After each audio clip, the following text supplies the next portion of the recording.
Good morning, everybody. Good morning.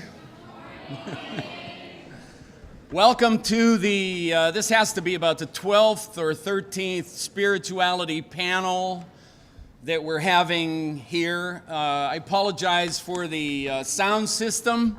Part of the new budget is that programs like this are not encouraged, and therefore many obstacles are put in the path of people who try to do this.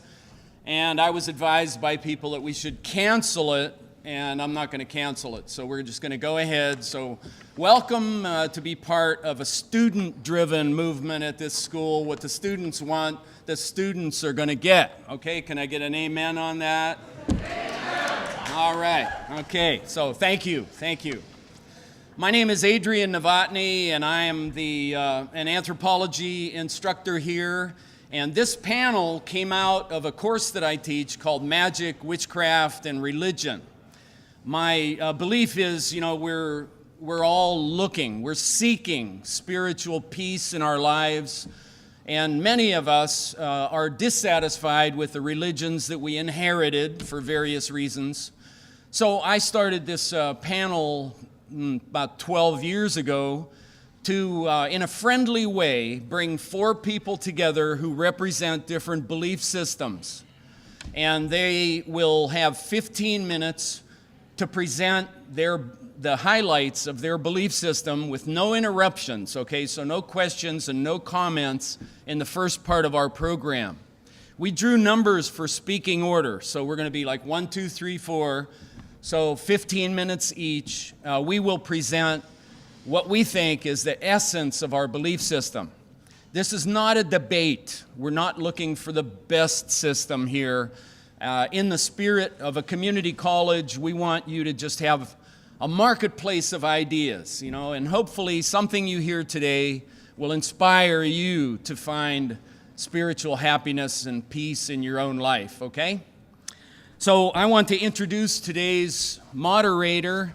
Our MC is one of the club members in the Pagan Club who sponsored this event, and it's Joseph Melendez. And could you give him a warm welcome?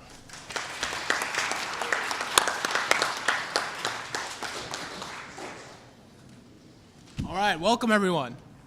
My name is Joseph Melendez, as Dr. Novotny let you know. This event was brought to you by the Pagan Club and the Anthro Student Association.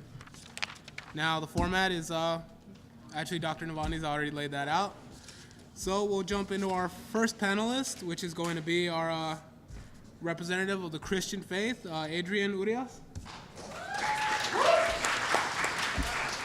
Now, Adrian is age 22. He's been a Christian follower for 3 years now. Now, he's a Long Beach City College student as well, major philosophy, and he's a member of the Simple Truth Campus Ministry. He's been a contestant on the reality TV show Losing My Religion, and he's a contributor to knowitstrue.com. All right, we're going to have you come up here and speak.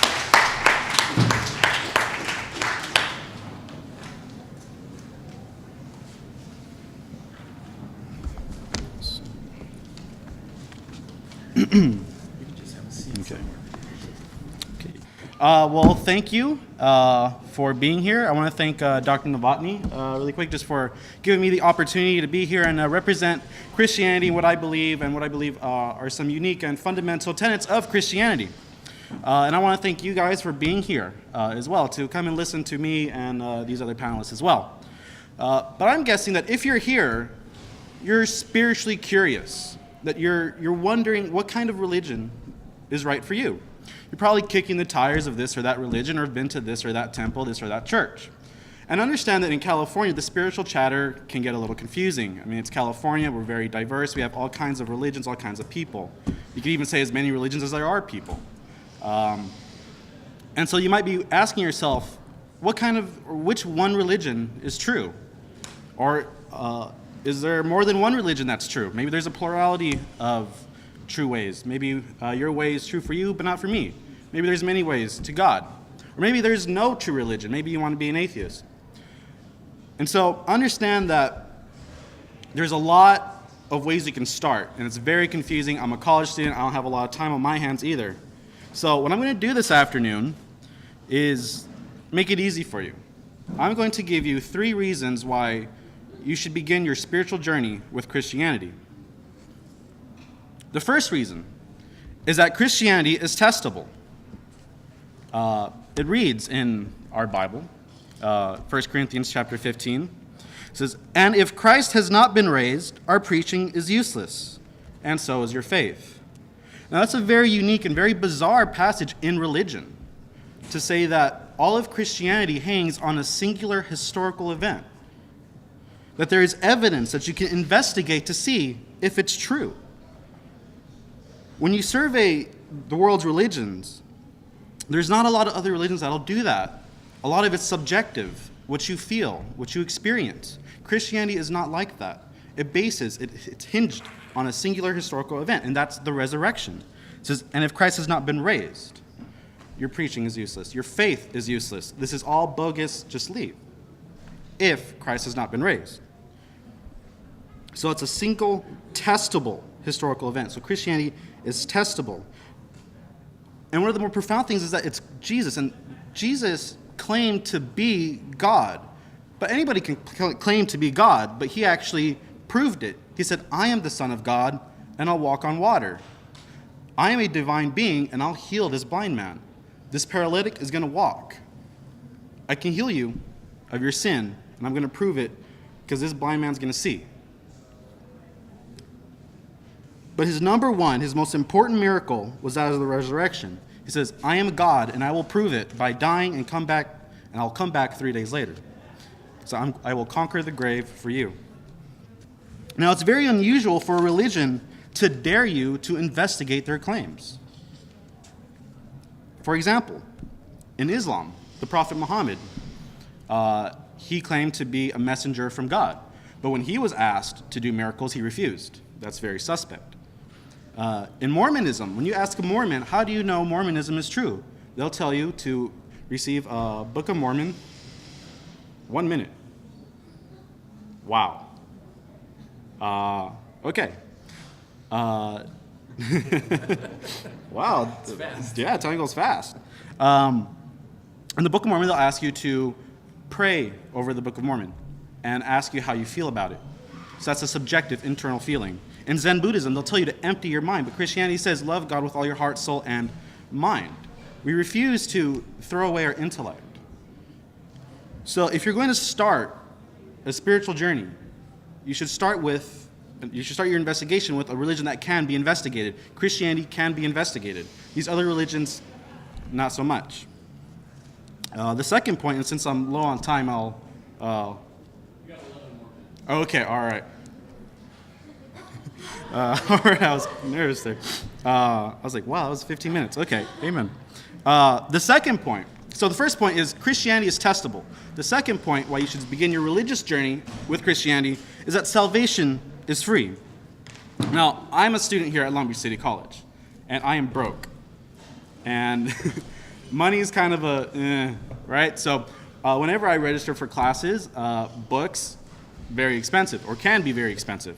So what do? I look on Amazon, and if I'm looking for an ethics book, I'm going to get, the cheapest one, right?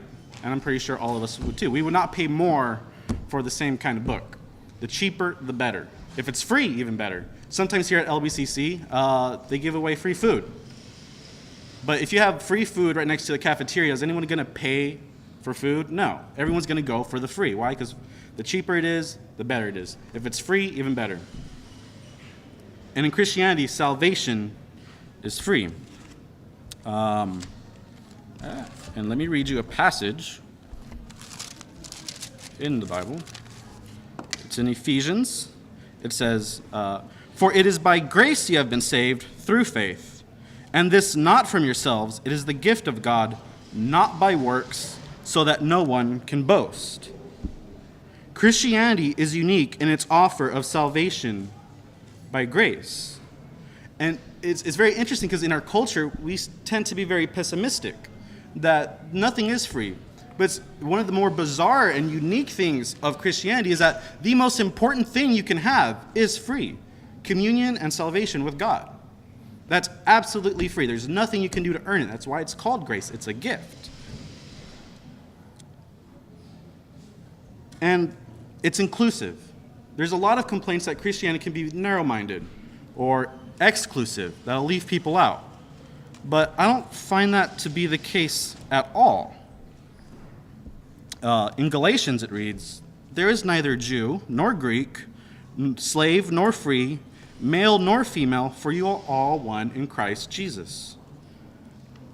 Now don't let the importance of that escape you. What it's saying is that salvation is free and it's available to everyone. Not just a small group of people, but to everyone. Everyone can have it, everyone can participate. Mormons, for example, up until 1978, black people could not be in the royal priesthood. In the Mithra religion, women have no salvation. In Islam, you are saved by your works. At Judgment Day, if your good works outweigh your bad deeds, you might get into heaven. And if you're a woman, all you're going to do in heaven is please the guy. In Buddhism is very popular for its reincarnation. Like, what is that? That's when you pay in your next life for your previous life. So if you're a bad guy in your previous life, you're going to be reincarnated into something low. And so you're always paying for what you did. If you're good, then you'll be reincarnated into, I don't know, a movie star or something. Into a movie star family. I don't know if that's good. I don't know. But you get money. That's typically good. So you're always paying. You're paying for what you did. You pay over and over and over again for probably millions of cycles. That means that you have tried millions of times and you still have not reached nirvana, their version of salvation. And it's very concerning when people say that, well, Jesus was reincarnated and is still being reincarnated, or that the Dalai Lama is still being reincarnated. That's bad news for me and for you, for everyone. Why? Because they still have not reached nirvana. They're awesome, great people. They do a lot of good things, and they still haven't found it. So what hope is there for me and for you? There's none. And the more you're being reincarnated, it's like, Lord, help me, and that's what he does, right? Now, I understand that there is a Santero here, and that's this guy to my left. I Wikipedia'd it, and apparently they do animal sacrifices. And Christianity, emerging from a religion that does have animal sacrifices as well, I think there's a relevant passage in Hebrews chapter 9, verse 26, when it says, where is it? "Then Christ would have to suffer many times since the creation of the world. But now that he appeared once and for all at the end of the ages to do away with sin by the sacrifice of himself." So even other religions, such as the Santero here, can benefit from Christianity. He doesn't have to sacrifice animals or chickens anymore, because there's already been one ultimate sacrifice paid for him. So, first point, Christianity is testable. Second point, salvation is free. That's good, that's attractive. The third and final point is that Christianity has Jesus as at the center. And most other religions want Jesus for themselves. Islam, for example, claims that Jesus was a prophet. And they have very many good things to say about Jesus, that he was born of a virgin, that he did miracles, that he was sinless. But they're still his prophet, the prophet of Islam, not of Christianity. Buddhism will say that Jesus was an enlightened guy. And the Hindus will say he was an avatar. That's a god incarnated in flesh. New Age people, I don't know if pagans would fit in that category. I'd put them there. Will say he was a divine guru. Jews will say that he was an awesome teacher. He had some flaws, but he was a pretty cool rabbi. Religions want a piece of Jesus, but they always have him at the peripheral. So if you're going to start a religious investigation, a religious journey, you should start that has Jesus right at the center as the foundation, as the base. Your journey should ask, who is Jesus? And he wasn't a powerful guy. He wasn't He didn't have military power. He didn't have political power. He wasn't even that rich. He was poor. Yet everyone knows him. Everyone wants to claim him for his own. In John, chapter 14, verse 6, it reads, "I am the way and the truth and the life. No one comes to the Father except through me." And that really simplifies things. There is no other way. I'll make it simple. There's one way, and that's through me. And everyone knows him. Everyone wants him. But he's not a way, a truth, a life. He's the way, the truth, the life. Your investigation should begin at Christianity for those three reasons. For its testability, that it's objectively real, or objectively false. It's one of the two, but it's not subjective. That salvation is free. You don't have to work for anything. That's attractive. And finally, it has Jesus at the center. Your investigation should always ask, who is he? Who is Jesus? And your answer will be very important come Judgment Day. Thank you.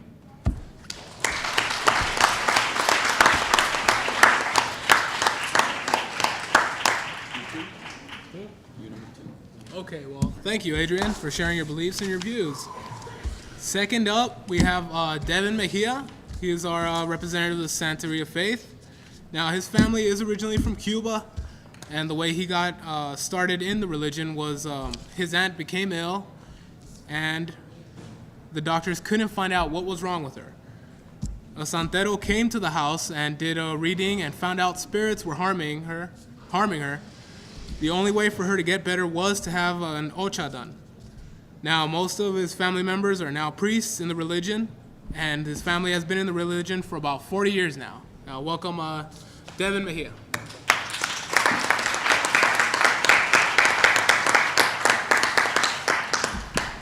It's like really intimidating. It's the first time talking about it.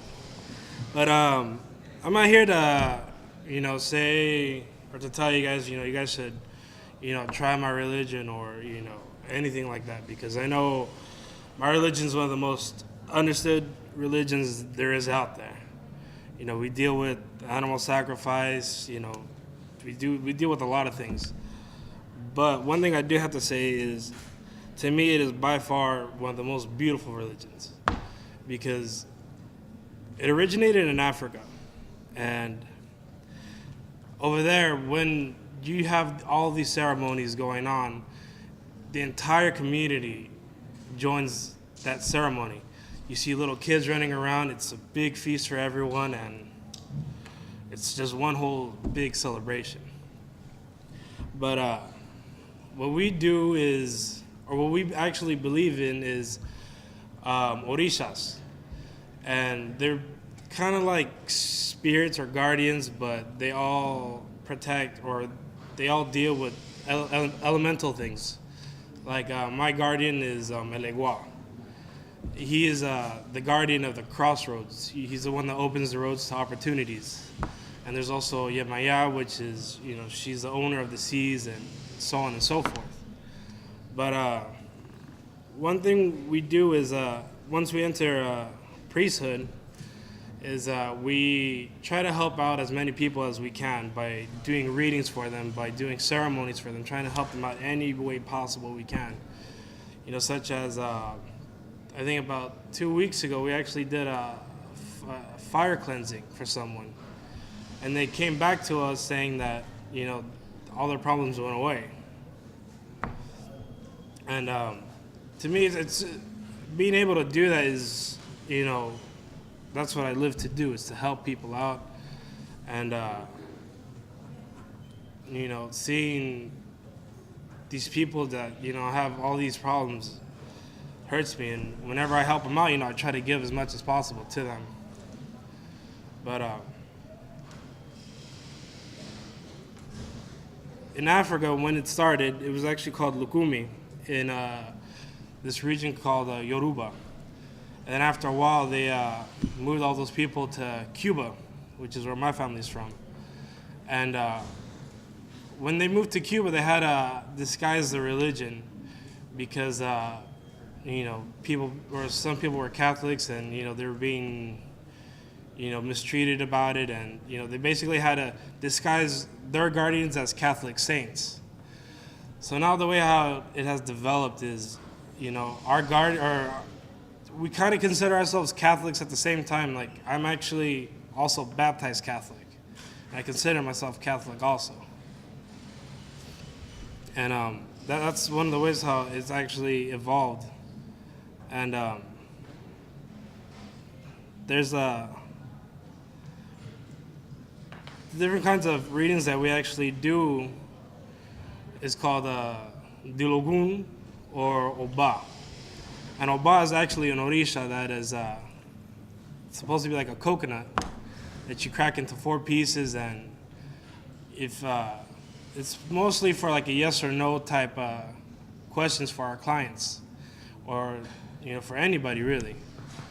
And we try to use that as much as possible for anybody because that's the most direct answer there is. And when you're in the religion, you go through a lot of with this religion especially, people tell you, why are you in that religion? It's a crazy religion. A lot of people think it's voodoo, even though with voodoo it's kind of similar, but there are, differences there. But, this religion is something that, you have to be sure you want to be a part of. Like me, I've been a part of it since I was 5 years old when I found out who my guardian actually was. And even my uncle, who kind of went through the same thing my aunt went through, he was found on the beach unconscious, and they took him to the ambulance, and the doctors couldn't find out what was wrong with him. So then Babalao came, which is one of the highest priests that you can be, came and did a reading for him and basically said, he needs to have Ochalan, which is, entering priesthood, and he'd be fine. Well, about 20 minutes after having the ceremony done, he woke up and was fine again. And that's one of the mysterious ways that our religion works. We feed our guardians, fruits, animals, and everything, and they try to help us out any way we can.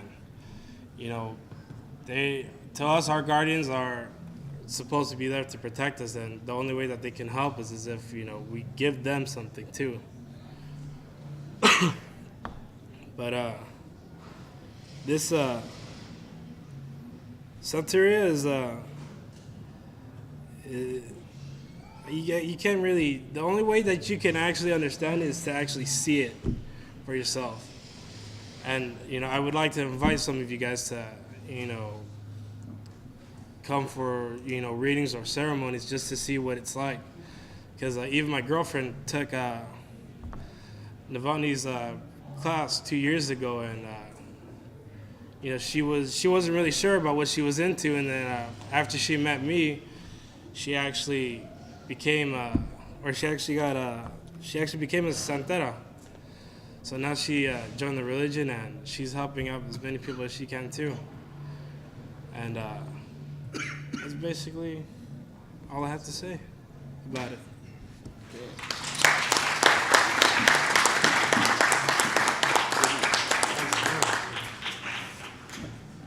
All right. Thank you, Devin. That was very enlightening. Now as for our third speaker, we're going to have Adrian Novotny come up here. Dr. Adrian Novotny has been a professor of anthropology at the Long Beach City College for about 30 years now. He also teaches in the Asian Studies Department at Cal State Long Beach as a China specialist.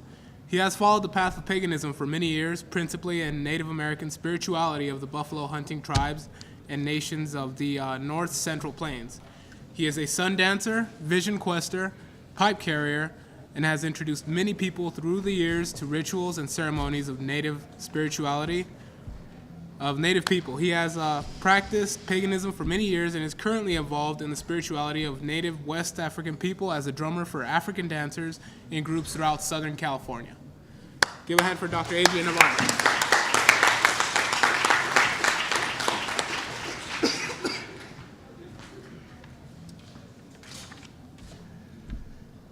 Mitaku yase.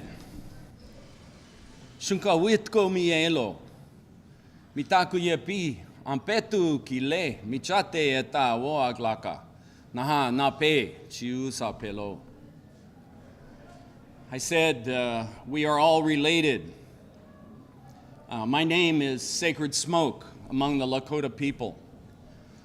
And I speak with you today from my heart and offer you my hand for whatever you may need. And that's a common Lakota greeting. Usually I have to add, Milahaska hemacha dukajika la Lakota woaglaka, which is I'm a long knife. That's what they call the white people from the 7th Cavalry Swords. I'm a long knife, but I speak a little bit of your language. So the grandmas really like that, you know. There are only 1,000 Lakota speakers left on earth, and I'm determined to be number 1,001 because language encompasses reality. And when a language dies, part of reality dies as well. So I love Native spirituality, especially what I've been studying all these years, Lakota. And now I've become involved in West African Native spirituality as well. And, you know, they're all the same the world over. So I want to talk about paganism, and I better do a good job because I teach that here. And the feather is an eagle, and it's often held when a Lakota person addresses relatives to provide the assistance of the most sacred of the creatures of nature, because the eagle flies highest and spends a lot of time with Creator. So eagle feather is connection with spirit world. Also want to mention the shirt that I'm wearing is called a ribbon shirt, and it's often worn by Native people as a reminder of where spiritual power resides. The ribbons point to the source of spiritual power. It's the Mother Earth. So one of the primary elements of spirituality, pagan spirituality, is a strong connection with the earth and all of its creatures. When I opened by saying Mitaku Yapi, I wasn't just talking to you. I was talking to all things on earth, my relatives, all insects, all birds, all mammals, all horses, all creatures, and of course, all people. So what is paganism? Well, it has a lot of definitions. One definition, for example, in fact, provided by the Christianity that Adrian Urias mentioned here. In fact, when Christianity began, the word pagan was incorporated into Christianity to mean any spiritual belief system other than the ones that Christianity acknowledged, and that was Christianity, Judaism, and Islam.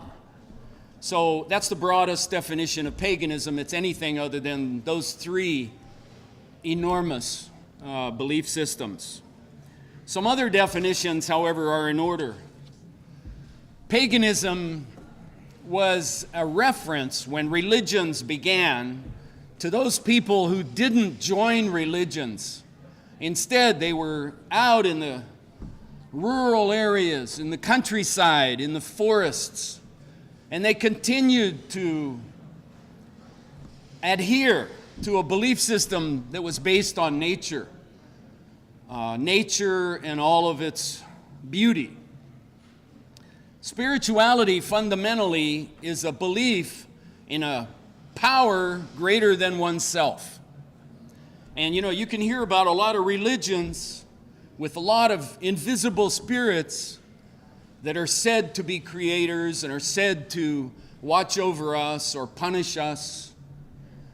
But in paganism, your power greater than yourself is everywhere around you, immediately and easily seen. It's the sun, the moon, the wind, the water, the soil, the trees, all animals, all life. Greater than us. Greater than us. Everybody knows that here in California when we have big fires, for example. Nobody stops to say, I don't believe in you. You know, we conquered you long time ago, fire, because that fire will eat you alive. Just like the poor Japanese sisters and brothers experiencing that tsunami. No matter what kind of technology they had, no matter what kind of military power, that enormous wave swept instantly away 30,000 plus people. And many of the structures in the northern portions of the big island of Japan. So here, in this earthquake-prone zone, when the earth starts shaking, nobody's going to deny the power of Mother. She gets sometimes like a wet dog and wants to shake. And some people say she's trying to shake us off her back because of what we're doing to her. I don't want to believe that she could be that cruel. But she does remind us periodically that we are weak and helpless in the face of the Mother.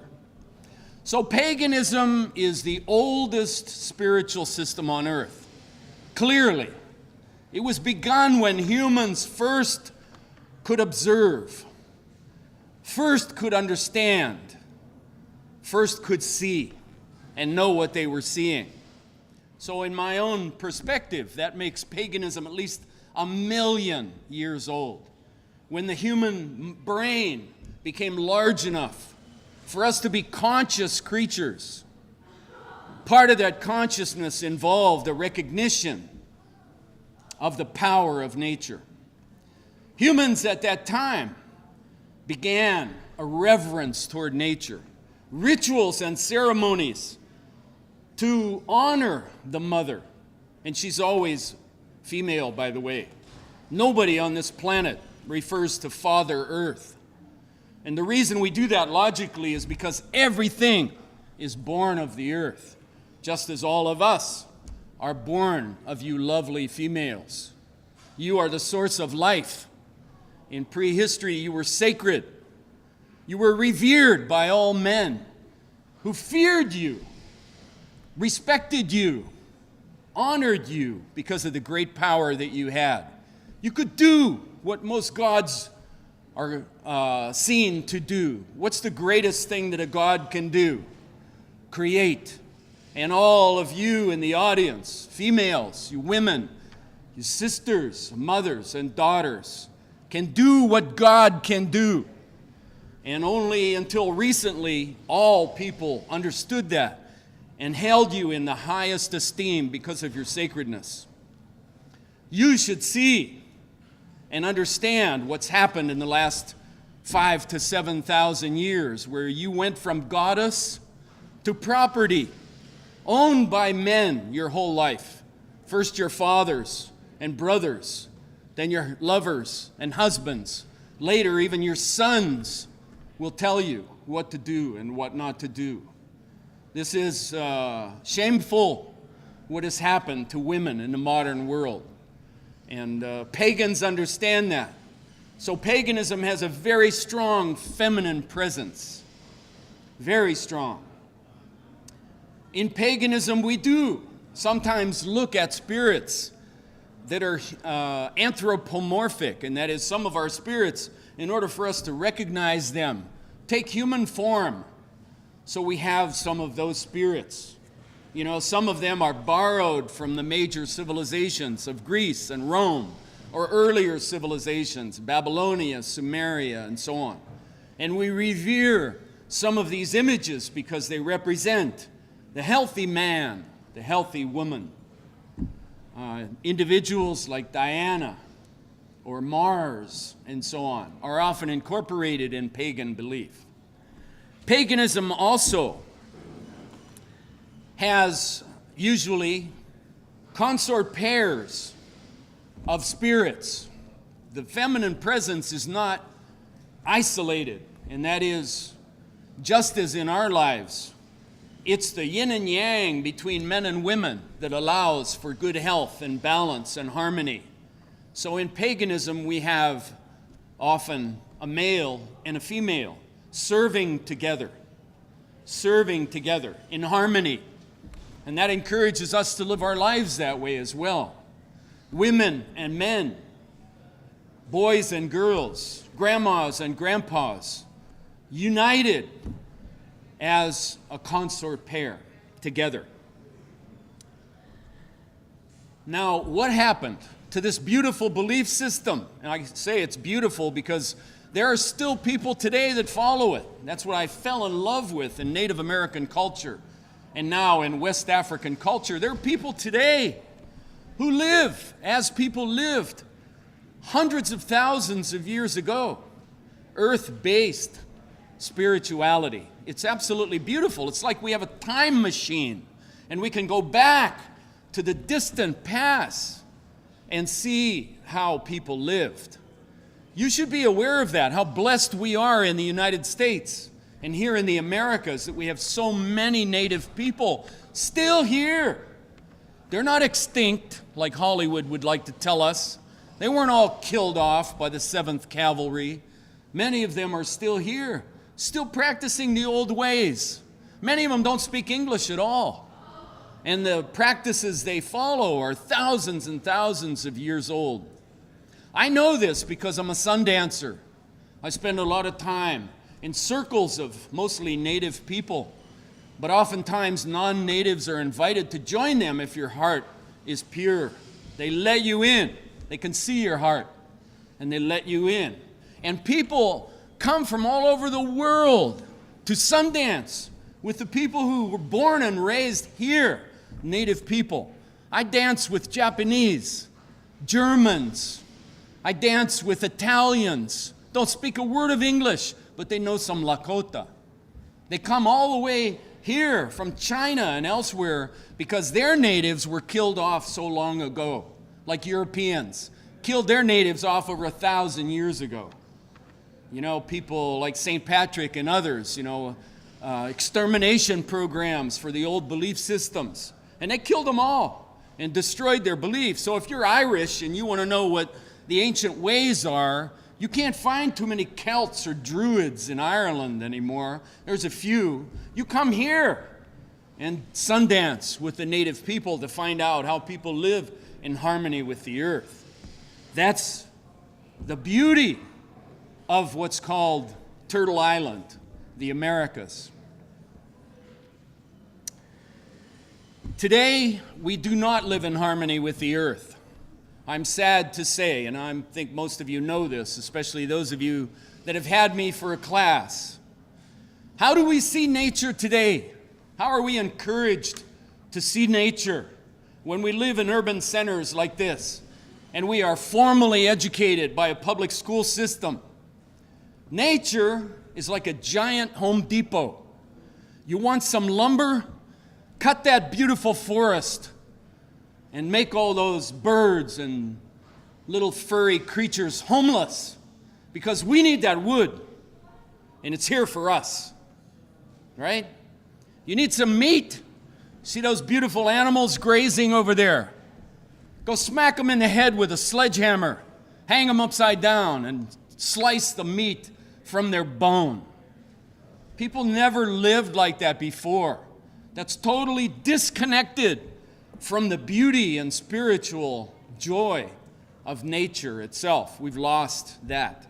Not all of us, okay? Some of you are the choir I'm preaching to here. You know who you are, and you already know what's needed for humans to get back into harmony in our lives is to reconnect with nature. This is what my elders tell me, my native elders, my West African elders. You know what they tell me? And I want to pass it on to you. These are the worst times in the history of the United States.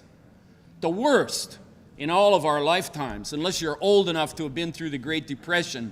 In 1929, this is the worst it has ever been. The propaganda says things are turning around. But just ask people. Everybody's suffering. Suffering everywhere. Native people of both Native American and West African belief that I ask, like, what should we do, Grandma? What should we do, Grandpa? Because I meet many people, 250, 350 students every semester, and I want to give them hope. I want to give them direction. What can we do? We can't cry all the time. And they all are on the same page.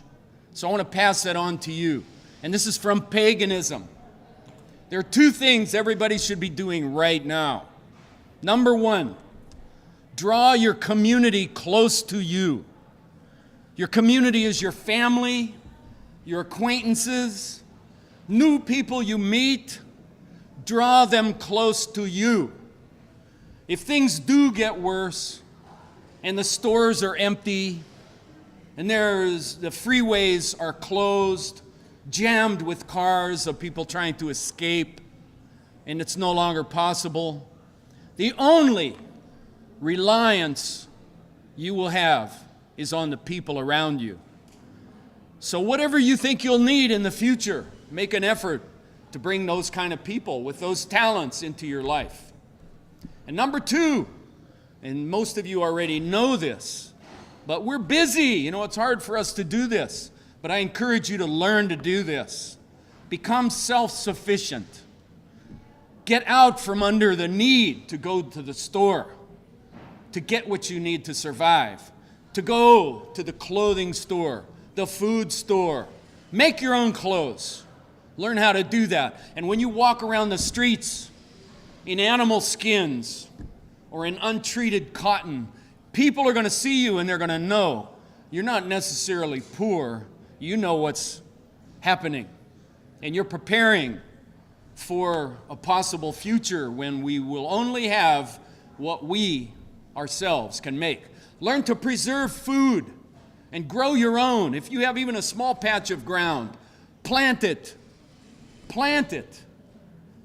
Learn to compost, and you don't need big compost equipment and all that. Just get a shovel, dig a hole, and put the banana peels and all your vegetable and fruit throwaway. Just no seeds, no meat in there. And in 2 weeks, it'll only be earthworms and black soil. Do that every place so we can have some place to grow our food if things continue to get worse. My prayer is they don't get worse. But if they do, we need to turn to people who have lived in harmony with the earth for centuries. They'll tell us what to do. They'll tell us what to do. Money will be worthless. Even your gold, you can't eat it. You won't be able to buy a loaf of bread with a ton of gold. Then what happens? If you put all your value in these things, you're going to be in trouble. The only thing of value is what you can make with your own hands. We can do this. We can do this. And one way of doing it is to appreciate what paganism means and what it has to offer. Give up your beliefs that cause you to think that you have to die in order to have salvation. You can have salvation right here. No cult of the dead. Paganism is a living faith. It's a living faith. One of the elements of paganism that comes from Native American spirituality is you, alive today, are caretakers. You men, you women, you're caretakers of the earth. And you're responsible for 7 generations that are going to follow you. If you're blessed, you'll see maybe 2 of them. Your kids and their kids. But there are 5 more generations that you are responsible for. What are you going to say when your little granddaughter or grandson hop up on your lap and go, "Grandma, how come I can't breathe anymore? Grandma, how come we can't drink water? How come we can't eat this food anymore?" What are you going to tell them? "I'm sorry, honey. I didn't do anything to try to make the world healthy for you. I was too busy studying for midterms." You know, that's pretty lame. Not that you shouldn't study for midterms. But in the meanwhile, there are important things we should all be attending to. And that's like taking care of the mother. Taking care of the mother. We need green space. If you feel disoriented, and many of you, I'm going to guess, do, because if you're totally adapted to the madness of modern society with cell phones and laptops and iPods and constant television, you need to try to recover from that. And you don't have to give all that stuff up. But your harmony comes from reconnecting with the earth. That's what my teachers tell me when I say, I'm crazy, distraught, I feel upset, I feel angry. And they say, get in the dirt, Novotny. Go put your feet in the dirt. Get dirt under your fingernails. Talk to the earth.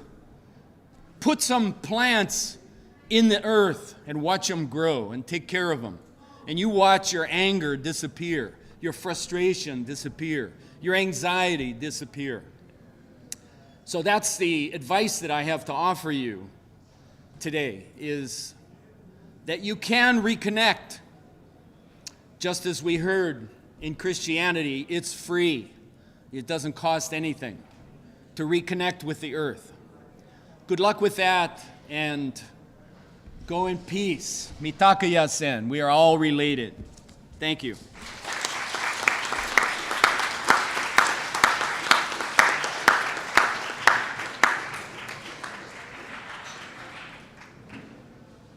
All right. Thank you, Dr. Novotny, for that. Our final speaker is Adam Kennison. He is where is it? Adam Kennison. He is 34 years old, currently a junior attending both Long Beach City College and Cal State Dominguez Hills. He is an anthropology major with history and literature as minors, an 8-year U.S. Army veteran who has served 5 years in Germany, deployed to Macedonia, and did a tour in Iraq.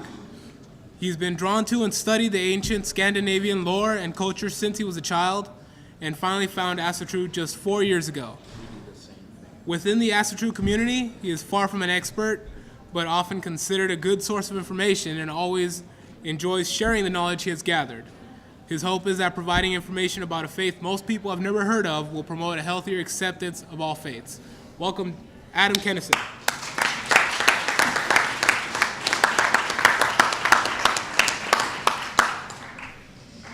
Good afternoon, everyone. To start off, I'd like to thank all of you for coming, and I'd like to thank Dr. Novotny and the Pagan Club for having me out to speak about my faith. As was said, I practice a faith called Asatru. Modern Asatru, as it's practiced, is a modern revival of the old folk religions of Northern Europe. It is a polytheistic, earth-centered spirituality, so it is classified as a pagan spirituality. What being a polytheistic spirituality means is that we do not pray to or follow just a single deity, but instead we worship a number of separate deities and land spirits. Our deities are viewed as separate entities and not a specific incarnation of some abstract or larger abstraction, Each of our gods and goddesses have distinct personalities, interests, and responsibilities. We do not see our gods and goddesses as perfect, all-knowing, or even immortal.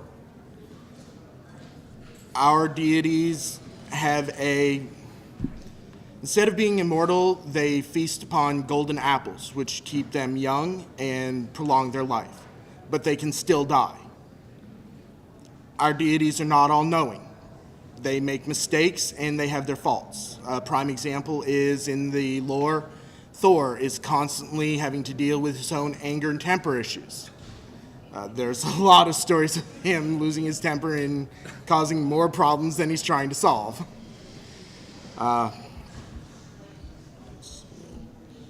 Today we try to practice as closely as we can what was practiced at least 1,000 years ago in Iceland and other Scandinavian countries. We base our practices on the myths and sagas primarily found in Iceland, as well as the literature and archaeological discoveries from other Scandinavian countries. Each of our myths and legends and histories, are separate and distinct, each conveying different kinds of information. Among other things, there are no commandments. There is nothing written that tells us you have to live this way. Instead, our literature imparts an attitude on many different subjects, from which we personally infer our proper behavior. While there are no commandments saying how we should live, there are moral and situational guidelines that have been laid out based mainly on the writings in the Havamal. These guidelines are known as the nine noble virtues. And those of us that practice Asatru, as well as many other forms of Scandinavian spirituality, follow those virtues and try to live our lives based upon them. The nine noble virtues are courage, truth, honor, fidelity, discipline, hospitality, self-reliance, industriousness, and perseverance. These virtues guide us because we believe that it is through our actions in this world that we will be welcomed into the great halls of our gods and our ancestors. And it is also important to us that we try to pass on a good name after we die of ourselves and for our descendants. As stanza 78 of the Havamal reads, cattle die and kinsmen die, and so oneself dies as well. One thing now that never dies is the fame of a dead man's deeds. As I mentioned, one of our primary pieces of literature is the Havamal. We believe that Odin, being the god of wisdom and poetry, provided us with advice on living and proper conduct. The Havamal is laid out as a poetic writing, so at times it can be difficult to read. There are also a number of translations, so it can vary what each stanza says from one translation to another, which makes it very difficult for us to say that this is... It's hard when men have translated the words of a god, because we do believe that the Havamal are the words of Odin, passed on to us. But because of translations and the inherent inability for humans to understand what deities are trying to say or think, it is up to us as humans to interpret the Havamal, whichever writing and translation we choose to read, in our own lives.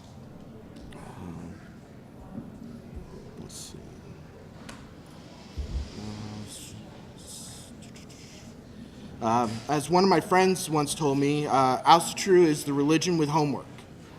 No one's going to tell you how to live Asatru or practice Asatru. That's for each person to find through study and personal interpretation of all the sources available. Being Asatru means that we follow a race of the Scandinavian deities called the Aesir. The Aesir include the deities Odin, Frigga, Thor, Tyr, Heimdall, as well as many others. Asatru literally translates to sworn to the Aesir. So those who claim to be Asatru have literally sworn their lives and their deeds to serving these deities. Our gods and goddesses are viewed as our relatives. Many people think of them as the first ancestors. We also have personal relationships with the local land spirits as well as our deities. These relationships are very similar to the relationships we would have with our earthly family members and friends. We try to constantly honor and reconnect with our ancestors, including the initial ancestors, the Aesir. We believe that we are extensions of the strength of our ancestors, both physical and spiritual. Asatru does not have a central figure or governing body, just as most pagan religions do not. There are organizations such as the Troth and the Austrue Folk Assembly, which act as organizing bodies for certain groups. But for the most part, Austrue is still practiced as it originally was. Instead of large nationwide or worldwide groups, we practice in smaller local groups called kindreds. The word kindred literally translates to family. So when you join a kindred, you are swearing yourself to this new family, your spiritual family.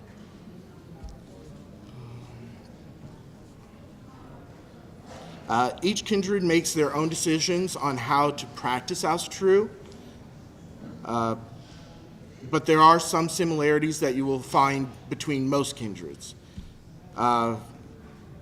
Primary among these similarities are the two major rituals that we practice. One ritual is called a sumbel. It's a ritual toast performed in 3 rounds, performed by passing a drinking horn around a group of people, normally assembled in a circle. Whoever has the horn at that time can say whatever they want to, as long as it pertains to the round that is taking place at that time. Most commonly, the first round is dedicated to the gods. During this round, you'll commonly hear people either saying a simple toast to a deity, such as Hail Odin, or some people may be more poetic or just feel that they have more to say. And I've stood in a circle with people who've spent 5 minutes at one time in a single round. Can get a little frustrating at times, but to each their own in our religion.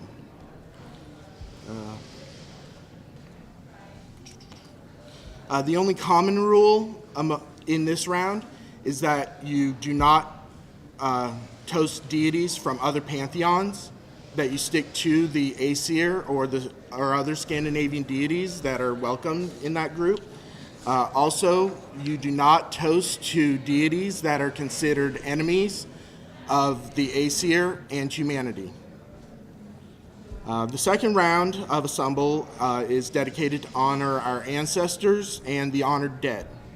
It's common during this round to hear people talk about deceased family members. Sometimes they'll even talk about living family members, although it is more common that it be deceased. It's also common to hear toasts to veterans and other warriors that people feel honored to be associated with. The third round is usually left as an open round, which means people can say whatever they really want to. It's common for people to boast about their accomplishments, to hail deities that have not been mentioned or they feel need extra attention for whatever reason, or really to toast anything else that someone feels needs to be mentioned. Commonly in the third round, oaths are taken as well, and normally oaths are only meant for a kindred gathering or groups of very close people, because when you take an oath in a sumbel, you're tying all of your fates together. And if you take an oath and you break an oath, you've just turned everyone in that group into oath breakers. There are rules that say what you can do to make amends if you break your oath, but in mixed company, if you're not close with people, it's usually frowned upon to take an oath at that time. Another of our common rituals is called a bloat. It's a common sacrificial ritual, most often dedicated either to a specific deity or to a specific purpose. It is debated if the word bloat is connected to the word blood, because traditionally this was performed with an animal sacrifice, but today, for obvious reasons, we don't perform animal sacrifices. Not saying that there's anything bad about it. We've just made the choice as a larger group, for the most part, not to perform animal sacrifices and have a negative connotation upon ourselves. Instead of animal sacrifices, it's common to bless a drinking horn that's filled with mead, beer, cider, or some other beverage. And then to pass it around to those participating in the ritual. At the end of the ritual, when everyone has had their turn with the horn, what's left in the horn is offered out to the gods and the land spirits, most commonly poured out at the base of a tree that's dedicated to the spirits. Like many other ancient spiritual beliefs, we don't have a specific day of the week that we worship. Instead, we honor our gods and goddesses every day in how we live. Many who practice Austrue do perform rituals or celebrate specific deities on certain days, mostly because most of the days of the week are named after Norse deities. Tuesday is named after the god Tyr, the god of justice. Wednesday is named after Odin, the king of the gods and leader of the Aesir. Thursday is named after Thor, protector of Asgard and Midgard and friend to everyone. Friday, it's debated if it's named after Frigga, who is Odin's wife and queen of the Aesir, or if it's named after Freya, who is the most beautiful of the Norse deities, goddess of love, beauty, and magic. Sunday, obviously named after the sun, but that name actually comes from Old Germanic, which is Suna. And Monday is named after the moon, which in Old Germanic is Mani. Often on these days, we will have a short ritual or something to dedicate to that specific deity.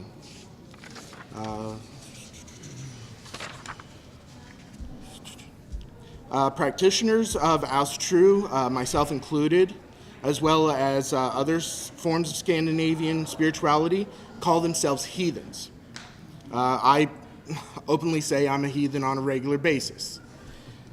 Today, the word heathen has come to mean someone who is uncivilized or barbaric, and is often used as a slur to mean that someone is godless. However, originally it was used to describe people from Northern Europe, where the heather flower grows and terrain called heaths are common. These Northern Europeans commonly practice many forms of tribal spirituality, which is what Austrue comes from. Today we often use terms and symbols such as the word heathen that we feel have been taken over and misused by other cultures, and we try to use them in ways that we feel or know our ancestors did use them. It's just one of the many ways that we try to reclaim a heritage that was almost lost completely. 15 minutes goes really fast. At this point, I want to thank you again for letting me speak. If you have any questions, please feel free to talk to me. And I also have pamphlets available if you're interested.